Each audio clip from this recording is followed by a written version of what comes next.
नमस्कार। नमस्कार। हजुरको शुभ नाम? मेरो शुभ नाम पुष्पा थापा। घर चाहिँ कता पर्यो नि? घर तेल मेरो सल्यान।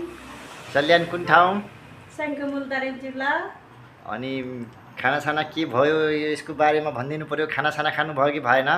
खाइसक्यौँ। खाना के खाने कुरा सब खानाको व्यवस्था भइसकेर यसो घुमघाम गरेर यता भाइको घरतिर आऊँ भनेर। अहिले दिनचर्याहरू कस्तो बितिरहेछ ल भन्नुहोस्। नेपालको बारेमा के छ स्थिति? सरकारको बारेमा के छ, के भन्नु छ? सरकारको बारेमा सबै देशको सुकुम्बासीहरूलाई उठाइरहेको त्यही छ। सब अहिले सब त्यसैको छ। धेरै चप्रीकाला अनि के कस्तो लाग्छ त सरकारको बारेमा? सरकारको बारेमा ठिकै लाग्छ। अब के गर्ने, सबै सरकारको जग्गा। तपाईँ पनि सुकुम्बासी हो जस्तो पो लागिरहेछ मलाई। सुकुम्बासी हो? सुकुम्बासी त होइन म। तपाईँको नि घर भत्काउन आउनु पर्ला जस्तो छ। मेरो घर छैन भत्काउनु। मेरो घर पनि त्यस्तो छैन। मेरो त डाँडा पाखामा घर छ। अनि त्यही गएर भत्कायो भने ठिक छ। बजारतिर आउला ठिक छ। नेपाल सरकारले ठिक छ। ठिक छ। बालेन सरकारले के भन्न चाहनुहुन्छ?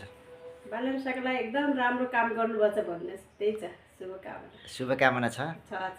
नमस्कार गरिहाल्नुहोस्। नमस्कार बालेन सरकार। राम्रो गर्नु होला। सबै उठीबास गराइदिनु होला। के अरे पैसा चाहिन्छ कि चाहिँदैन तपाईँलाई? पैसा मलाई धेरै चाहिएको छ। के गर्ने, पैसाको अभाव छ मलाई त। अनि कति चाहिएको छ? चाहिएको छ धेरै। कति? कति भन्नु पर्ने, जति पनि चाहिन्छ। पैसाको यति उतिको ठेकान हुँदैन।